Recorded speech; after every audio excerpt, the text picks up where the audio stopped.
ഈ തണുപ്പുള്ള മഴയത്ത് നല്ല ചൂട് ചായയും നല്ല മുരിഞ്ഞ ഉള്ളിവടയും കഴിച്ചാലോ.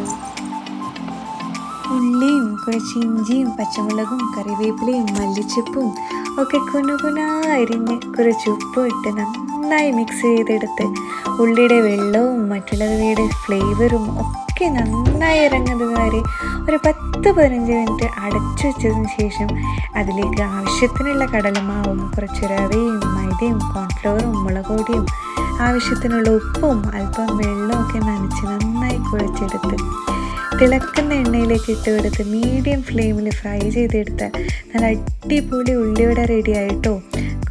ഈ ഉള്ളിവട ആക്കുന്ന സമയത്ത് നല്ല ഉള്ളി മാക്സിമം നേരങ്ങനെ മുറിക്കാൻ ശ്രദ്ധിക്കുക. പിന്നെ ഈ മുറിച്ചെടുത്ത സാധനം നല്ലോണം സെപ്പറേറ്റ് ചെയ്യുക, കൈകൊണ്ട് കുഴഞ്ഞു പാടില്ല.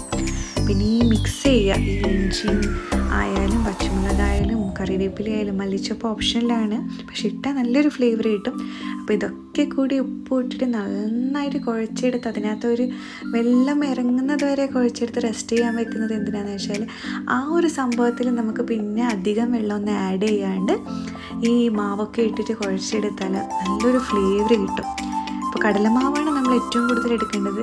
ഈ മൈദപ്പൊടി ആയാലും കോൺഫ്ലവർ ആയാലും അരിപ്പൊടി ആയാലും കുറച്ച് മാത്രമേ എടുക്കാൻ വേണ്ടി പാടുള്ളൂ. കോൺഫ്ലവർ ഇല്ലെങ്കിലും പ്രശ്നമില്ല, അത് ഓപ്ഷനിലാണ്. കടലമാവിനെ കൊണ്ട് നമുക്ക് തയ്യാറാക്കാം. പിന്നെ ക്രിസ്പിനെസ്സിന് വേണ്ടിയിട്ട് അത്യാവശ്യം റവയോ എന്തോ നമുക്ക് പുട്ടുപൊടിയോ എന്തായാലും വെച്ചാൽ ആഡ് ചെയ്തിട്ട് കൊടുക്കാവുന്നതാണ്. പിന്നെ അല്പം ഒരു കായപ്പൊടി ഇട്ടാൽ കുറച്ചും കൂടെ ഒരു ബെറ്റർ ഫ്ലേവർ നമുക്ക് കിട്ടും. പിന്നെ ഇതാക്കുന്ന സമയത്ത് ഏറ്റവും കൂടുതൽ ശ്രദ്ധിക്കേണ്ട കാര്യം മീഡിയം ഫ്ലെയിമിൽ തന്നെയായിരിക്കണം തീ ഉണ്ടാവേണ്ടത്. കാരണം ഇത് മാവ് വേകാനൊരു ടൈം എടുക്കും. അപ്പോൾ ഇത് ഓവറായിട്ട് പൊരിഞ്ഞ് കരിയാനും പാടില്ല, പിന്നെ വേകാതിരിക്കാനും പാടില്ല. അപ്പോൾ അത്യാവശ്യം ടൈം എടുത്തിട്ട് കുക്ക് ചെയ്യണം.